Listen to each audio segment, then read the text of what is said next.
परेशान तो रहूंगा ना पार्वती, आखिर एक बेटी का बाप जो ठहरा। पार्वती, अब उसके हाथ पीले करने का समय आ गया है। पर हमारी आनंदी तो अभी सिर्फ 9 साल की है। अभी तो उसके पढ़ने लिखने और खेलने कूदने के दिन हैं। देख पार्वती, लड़कियां पराया धन होती है और जितना जल्दी इन्हें घर से विदा कर दे उतना अच्छा है। कल से आनंदी की पढ़ाई लिखाई बंद। पर बापू, इसमें मेरी क्या गलती है? आप मुझे पढ़ाई करने क्यों नहीं देते? तेरी गलती है कि तू एक लड़की है। लड़का होती तो क्या बापू? लड़का होती तो क्या? ए लड़की, ज्यादा जबान ना चला, नहीं तो जबान हलक से खींचकर बाहर निकाल दूंगा। बापू, मैं पढ़ लिख कर कुछ बनना चाहती हूँ। मेरी पढ़ाई ना रोको बापू। आनंदी, तुझे पढ़ना है तो पढ़, लेकिन सारी उम्र बाप की छाती पर यूं बोझ बनकर ना बैठ। पर बापू, अभी तो मेरी उम्र पढ़ाई लिखाई की है। मुझे पढ़ लिख कर डॉक्टर बनना है।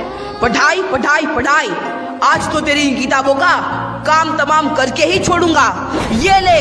नहीं बापू, मत फाड़ो बापू। हट छोरी। नहीं बापू, नहीं। बापू, ये तुमने क्या किया? तुमने मेरी इन किताबों को ही नहीं फाड़ा बापू, मेरी किस्मत फाड़ दी, मेरी किस्मत। ये कॉपी किताबें ना सिर्फ छोरों के हाथ में अच्छी लगती है, लड़कियों के हाथ में तो सिर्फ मेहंदी अच्छी लगती है, मेहंदी। पर बापू, मैं लड़की हूँ तो क्या हुआ? लड़का और लड़की तो हमारी दोनों आंखों के समान होते हैं। चुप कर आनंदी, और यह एहसान मान कि अब तक जिंदा है तू। कहीं बचपन में गला दबा कर मार दिया होता तो यह तेरी बकबक नहीं सुननी पड़ती आज। पर बापू, मुझे चूल्हा जलाना अच्छा ना लगे है। देख छोरी, जितना जल्दी हो तू चूल्हा जलाना सीख ले, उतना ही अच्छा है तेरे लिए। और हाँ, तेरा ब्याह तो होगा, वो भी कल के कल। अबला जीवन है तुम्हारी यही कहानी। आंचल में है दूध और आंखों में है पानी। मुझे माफ कर दे बेटी, तेरे बापू के जिद के आगे मेरी एक न चलेगी। माफ कर दे बेटी, मुझे माफ कर दे।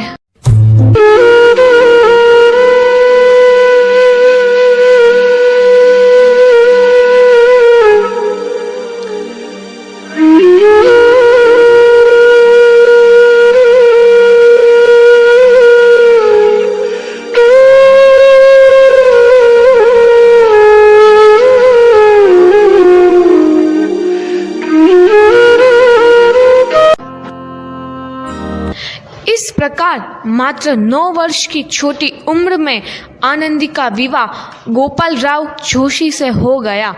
बाल विवाह एक सामाजिक कुरीति है और इस कुप्रथा का शिकार होना पड़ा आनंदी को। 5 वर्ष बाद आनंदी 14 साल की हो गई है। उसके घर एक शिशु ने जन्म लिया है। देखते हैं आगे क्या हुआ।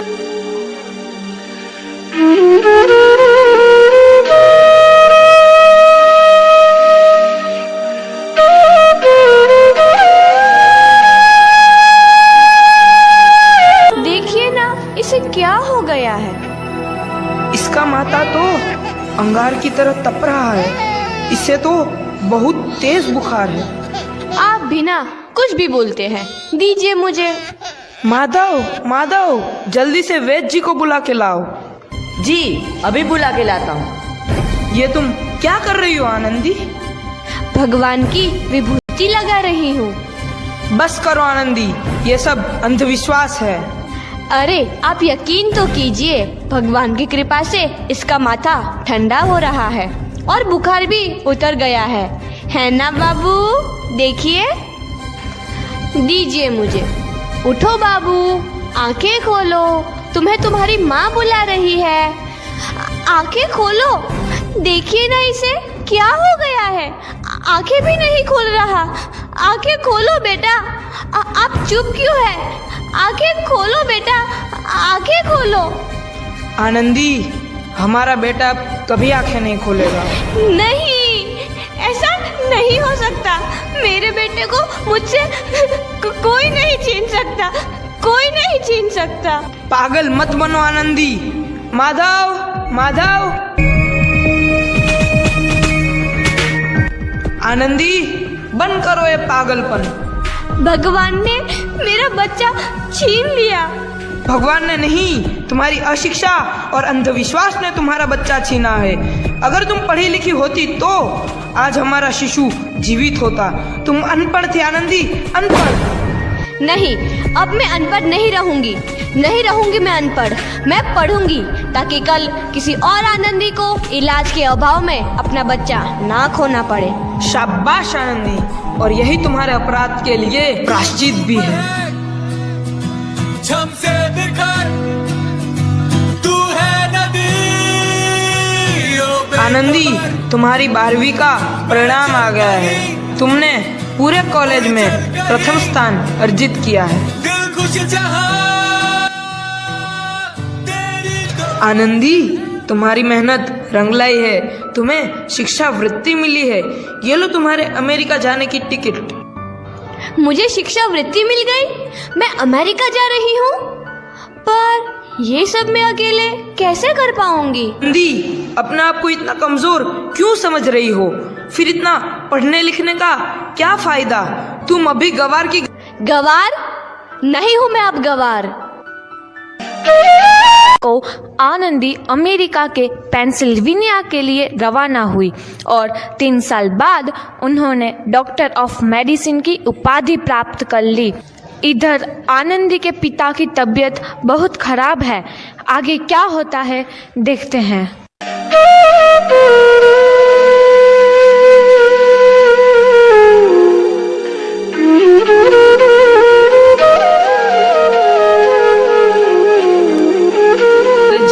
समय आ चुका है। अब मैं नहीं बचूंगा। ऐसा मत बोलो।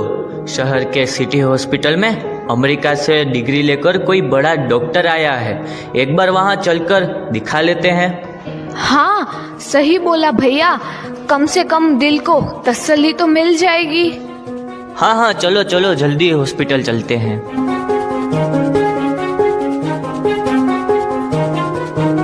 इस मरीज की हालत तो बहुत ही खराब है। कोई चमत्कार ही इसे बचा सकता है। ऐसा मत बोलो भाई। डॉक्टर साहब कब तक आ जाएंगे? लो आ गई डॉक्टर मैडम। डॉक्टर मैडम जल्दी देखिए, मरीज की हालत बहुत ही खराब है।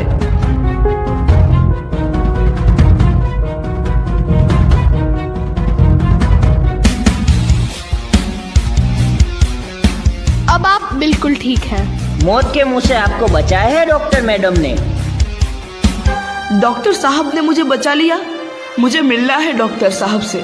डॉक्टर साहब नहीं, डॉक्टर मैडम बोलो। डॉक्टर मैडम, उन्होंने ही तुम्हें जीवन दान दिया है। लो आ गई डॉक्टर मैडम, मिल लो उनसे। डॉक्टर मैडम, आपका बहुत बहुत धन्यवाद। आपने मेरी जान बचाई। इसके बदले में मैं गरीब भला आपको क्या दे सकता हूँ? वचन, वचन चाहिए मुझे कि कभी ये नहीं कहोगे कि लड़कियां कुछ नहीं कर सकती। वचन? ये कैसा वचन? अरे श्यामलाल, तुमने पहचाना नहीं? तुम्हारी बेटी आनंदी। आनंदी? मेरी बेटी आनंदी? डॉक्टर? हाँ बापू, वही आनंदी जिसके लिए बचपन में तूने चूल्हा और दूल्हा के अलावा कुछ नहीं सोचा था। आनंदी, आनंदी मेरी बेटी, मुझे माफ कर दे। मैं तेरा गुनहगार हूँ बेटी। नहीं नहीं बापू, वही आनंदी जिसके हाथ पीले करके तुम उसकी सारी जिंदगी काला कर देना चाहते थे। माफ कर दे मुझे मेरी बच्ची, माफ कर दे। मैं तेरा अपराधी हूँ मेरी बच्ची, माफ कर दे। नहीं बापू, मैंने तो तेरा एहसान चुकाया है। याद है ना अपना एहसान जो बचपन में तुमने मुझ पर किया था? ताने सुना सुना कर जीते जी मार डाला था मुझको। अब बोल, और किस किस को मारेगा? आनंदी बेटी, मुझे माफ कर दे मेरी बच्ची। मैं तेरा गुनहगार हूँ। बापू, आपने ही तो बोला था किताबें सिर्फ बेटों के हाथ में अच्छी लगती है, बेटियों के हाथ में तो सिर्फ मेहंदी। बेटों और बेटियों में फर्क करना दो आंखों में फर्क करने समान है। एक का पढ़ना और दूसरे का ना पढ़ना सामाजिक अंधकार है बापू, सामाजिक अंधकार। उपकार मांगता हूँ मैं तुझ जैसी बेटी का, जिसने सारी उम्र मुझसे कुछ ना मांगा तो सिर्फ बराबरी का दर्जा। वरना सच तो यह है कि मैं तेरी माफी के लायक भी ना हूँ। मुझ जैसा बाप तेरी बराबरी कर सके उसके मैं लायक भी ना हूँ मेरी बेटी, मैं लायक भी ना हूँ। अपने बापू को क्या माफ नहीं करोगी आनंदी? माफ कर दो आनंदी, माफ कर दो। सुबह का भूला यदि शाम को घर लौट आए तो उसे भूला नहीं कहते। बापू। तो इस प्रकार आनंदीबाई जोशी ने अपनी मेहनत और अटूट इरादे से न केवल भारत की पहली महिला डॉक्टर बनी, बल्कि आगे चल के उन लड़कियों के लिए सुनहरा रास्ता दिखा गई जो जीवन में कुछ करना चाहती थी।